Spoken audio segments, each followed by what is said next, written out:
Welcome to my channel அறிவோம் ஆன்மீகம். இன்னைக்கு நம்ம சேனலில் எதை பற்றி பார்க்க போகிறோம் அப்படின்னா, நோய்கள் தீர்க்கக்கூடிய கணபதியோட மந்திரத்தை பற்றி தான் பார்க்க போகிறோம். கணபதி அப்படின்னு சொன்னாலே எல்லாருக்கும் முழு முதல் கடவுள் அப்படின்னு ஞாபகம் வரும். வீடியோக்குள்ளே போகிறதுக்கு முன்னாடி நம்ம சேனல் அறிவோம் ஆன்மீகத்தை சப்ஸ்கிரைப் பண்ணாதவங்க சப்ஸ்கிரைப் பண்ணிடுவாங்க. வாங்க வீடியோக்குள்ளே போகலாம். இன்னைக்கு நம்ம எதை பற்றி பார்க்க போகிறோம் அப்படின்னா, நோய் தீர்க்கும் கணபதி மந்திரத்தை தான் பார்க்க போகிறோம்.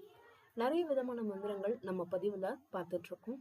அதில் முக்கியமான மந்திரமாக இதை நம்ம பார்க்குறோம். கணபதினாலே முழு முதல் கடவுள் விநாயக பெருமான் எல்லாருக்கும் தெரியும். எந்த ஒரு செயலை நீங்கள் செய்ய ஆரம்பித்தாலும் கணபதியை நினச்சிட்டு நீங்கள் செஞ்சீங்க அப்படின்னா கண்டிப்பாக உங்களுக்கு நல்லதே நடக்கும். அது எல்லாருக்கும் தெரிஞ்சது. ஆனால் இந்த மந்திரம் எதுக்காக அப்படின்னா, நம்மளோட நோய்கள் தீர்றதுக்காக கணபதியோட மந்திரத்தை பற்றி தான் பார்க்க போகிறோம். மனிதர்களுக்கு வரக்கூடிய நோய்கள் குறித்தும் மனித உடல் பாகத்தை மையமாக வைத்து எத்தனை நோய்கள் வரும் அப்படின்றத அகத்தியர் பெருமான் அழகாக சொல்லியிருக்காரு. அதன்படி நோயால் பாதிக்கப்பட்டவங்க மருத்துவத்துக்கும் அகத்தியருக்குரிய பல்வேறு மருத்துவ முறைகள் ஏற்கனவே பாதுகாத்து வச்சுருக்காங்க. அதில் பல கண்டுபிடிப்புகள் நமக்கு கிடைக்காமலே போயிடுச்சு. ஒரு சில குறிப்புகள் தான் நமக்கு கிடைச்சிருக்கு. அதில் முக்கியமான ஒரு குறிப்பு தான் இந்த மந்திரம், கணபதி மந்திரம். பதிவில் மந்திரம் வருது, பார்த்து எழுதி வச்சுக்கோங்க. அதை டெய்லி நீங்கள் 11 முறை சொல்லிட்டு வந்தாலே போதும். இந்த மந்திரத்தை நம்பிக்கையோட சொல்லிட்டு வாங்க. எப்படிப்பட்ட நோயாக இருந்தாலும் அதன் தாக்கத்திலிருந்து படிப்படியாக நீங்கள் உங்களை விட்டு விலகிறத நீங்கள் அனுபவபூர்வமாக உணர்வீங்க.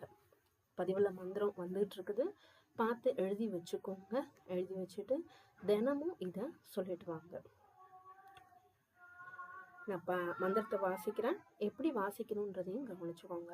ஸ்ரீ வைத்தியநாதம் கணநாத நாதம் பாலாம்பிகை நாதம் அலம் குஜரத்த சதா பிராபத்தியே சரணம் பிராபத்தியே முதே பிராபத்தியே சிவலிங்க ரூபம். இந்த மந்திரத்தை சொல்லிட்டு வாங்க, டெய்லி சொல்லிட்டு வாங்க. எந்த காரியத்தை துவங்கிறதுக்கு முன்பும் இந்த மந்திரத்தை சொல்லிட்டு நீங்கள் கணபதியை வணங்கிட்டு துவங்கினா அதில் இருக்கக்கூடிய தடைகள் அனைத்தும் விளங்கும். மன அமைதியை தரும். உங்களுக்கு நோயிலிருந்து சீக்கிரமாக நீங்கள் விடுபடுவீங்க. உங்கள் குடும்பத்தில் யாருக்கோ இல்லை எனக்கு தான் இருக்குது நான் தான் சொல்லணுமா அப்படின்லாம் கிடையாது. குடும்பத்தில் வேறு யாருக்காவது இருந்துச்சு அப்படின்னாலும் அவங்களுக்காக நீங்கள் வேண்டிக்கிட்டு டெய்லி சொல்லிட்டு வாங்க.